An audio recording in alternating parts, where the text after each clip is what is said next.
Olá pessoal, tudo bem com vocês? Eu sou o professor Pedro e hoje teremos mais uma aula de história. Galera, na aula passada nós conhecemos um pouco sobre como se organizavam os primeiros povoadores da América e sobre como os historiadores, podem escrever a história da América a partir de vestígios deixados por diferentes povos. Na aula de hoje, vamos conhecer mais sobre esses primeiros povoadores da América. Para que vocês possam acompanhar aí da casa de vocês, peço que abram a apostila, caderno 2, na página 148. Estamos no módulo 9. Hoje vamos começar o tópico A América dos Aztecas, Maias e Incas, ok? Bom, pessoal, hoje, iremos conhecer a história dos povos, que originalmente habitaram a América e constituíram, organizaram civilizações, que eram compostas, organizadas de forma hierárquica. O que é hierárquica? Com uma hierarquia, com uma ordem de poder. Pessoal, podemos identificar, semelhanças e também particularidades entre esses povos, ok? Podemos entender elementos que se perderam, mas também alguns traços e heranças culturais que permanecem até hoje. Os maias, por exemplo, que é o primeiro povo que a gente vai discutir, eles se organizavam em cidades independentes, então não tinham poder centralizado. Bom, o que a gente pode falar mais sobre os maias? Eles tinham, tradições em comum e proximidades culturais. Esse povo estabelecia relações de rivalidade e de aliança, com as cidades vizinhas, com os povos vizinhos, ok?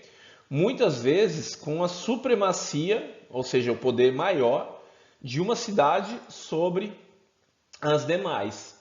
Observem a imagem ao lado, pessoal. Essas aqui são as ruínas de Tikal.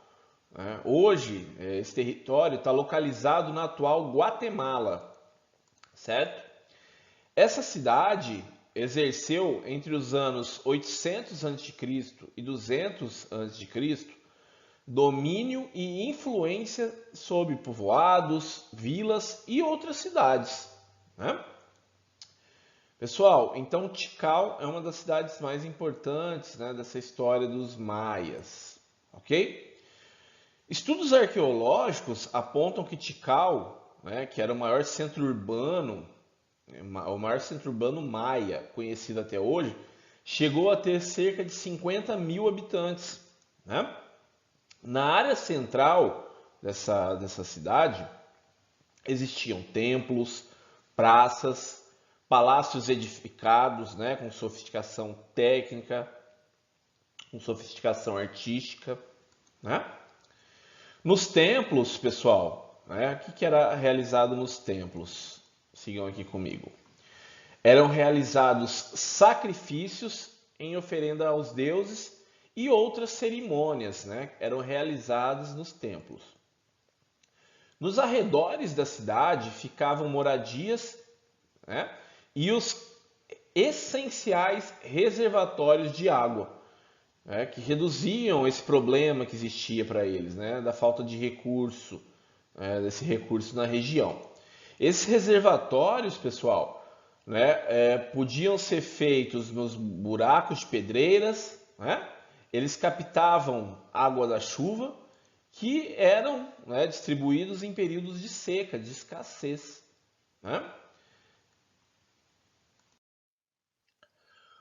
Para ampliar as áreas de cultivo agrícola, eles construíam terraços, canais de irrigação e também sistemas de drenagem, para áreas que eram muito alagadas. Eles praticavam a agricultura intensiva de espécies variadas. a produção era destinada à subsistência. O que é subsistência mesmo, pessoal? Né, para o consumo próprio. Então, as vilas, os povoados, eles produziam para a sobrevivência. Mas também o excesso que sobrava, eles usavam para o comércio, ok? E para pagarem os tributos, os impostos, né? Eles pagavam com esses produtos, ok? Pessoal, como suporte para a escrita, os maias usavam murais de parede, monumentos de pedra e as chamadas estelas, né? Que são placas de pedra, madeira ou louça, ok? Mas também utilizavam utensílios como vasos e livros feitos de papel de casca de árvores, né? Mas era menos comum. Observem aqui ao lado, né, na primeira imagem,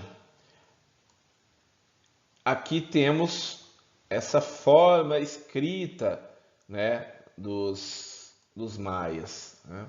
Então são figuras, são imagens.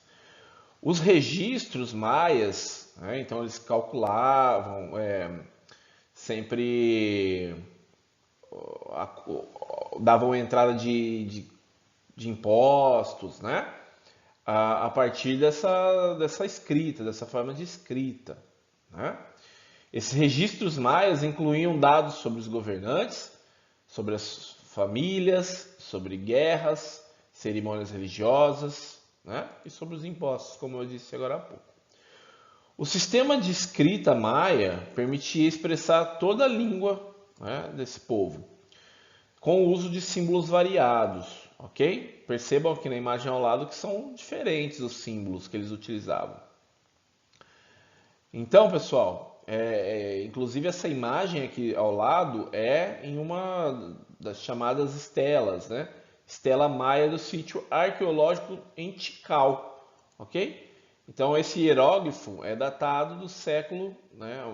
Do século V depois de Cristo. Então é posterior, né?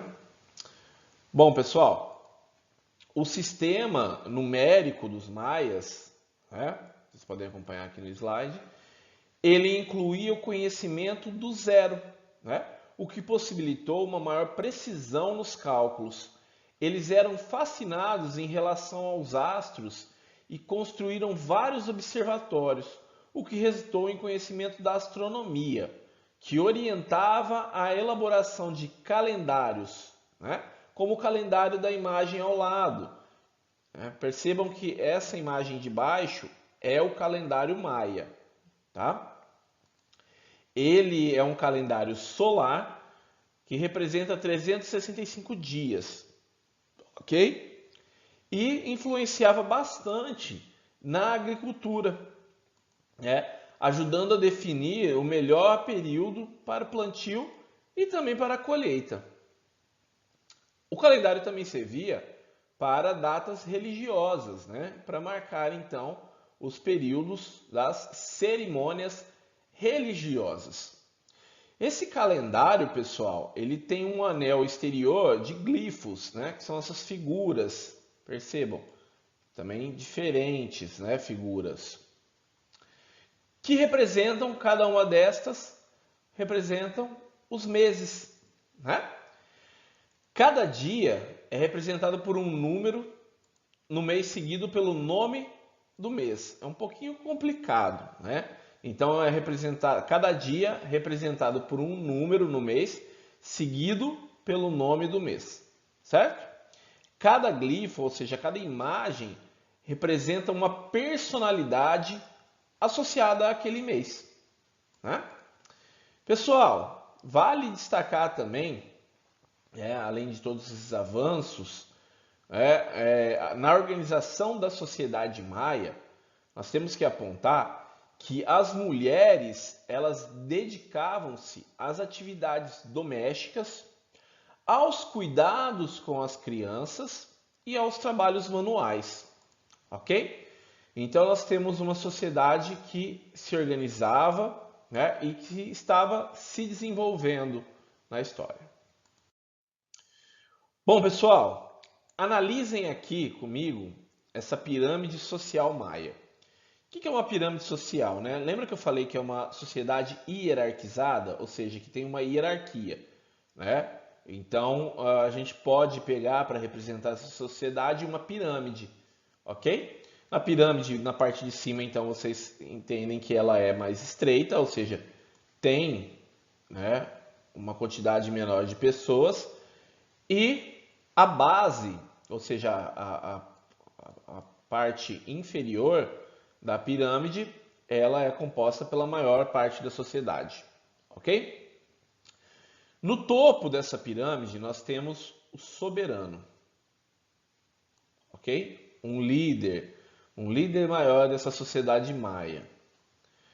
Aqui nós temos, abaixo dele, uma corte composta por guerreiros, sacerdotes e funcionários da administração, ok? Então eles eram os mais próximos desse soberano, né? Eles estavam próximos de uma realeza, né? Os sacerdotes eram muito importantes. Abaixo temos famílias de nobres, né? Que tinham mais poder em relação aos demais da sociedade. Percebam que é uma camada um pouco mais populosa, né? Abaixo, as duas últimas camadas da pirâmide social maia, nós temos artesãos, mercadores e camponeses, né? E por último, na última camada, né, com menos participação na sociedade, temos escravizados, que eram, no caso, como que eram os escravizados maias, né? É importante a gente saber. Eles eram prisioneiros de guerra ou se tornavam escravos por dívidas, né? Então, quem não pagava os impostos, né, para o Estado maia era, então, passava para a condição de escravo, ok? Então, é dessa maneira que essa sociedade hierarquizada se organizava, entre os maias, ok? Vocês podem acompanhar esse quadrinho, essa pirâmide, na página 150, certo? Bom, pessoal, estamos encerrando a aula de hoje, né? Ao fundo temos um mural, né? Um mural sobre a sociedade asteca, né? Que será assunto da nossa próxima aula. Na aula de hoje, nós estabelecemos então as características, né? Como se organizava na política, como era a organização econômica, social e cultural dos maias, certo? Então, nós iremos na próxima aula continuar esse assunto, certo? Falaremos sobre os astecas, os incas, certo? Que se desenvolveram então, civilizações que se desenvolveram aqui na América do Sul, ok? Bom, espero que tenham gostado da aula. Acima está meu contato, caso tenham dúvidas, certo? Bons estudos, muito obrigado e até a nossa próxima aula. Reforçando, pessoal, muito importante vocês realizarem as atividades que são enviadas semanalmente, ok? Um abraço a todos, boa semana.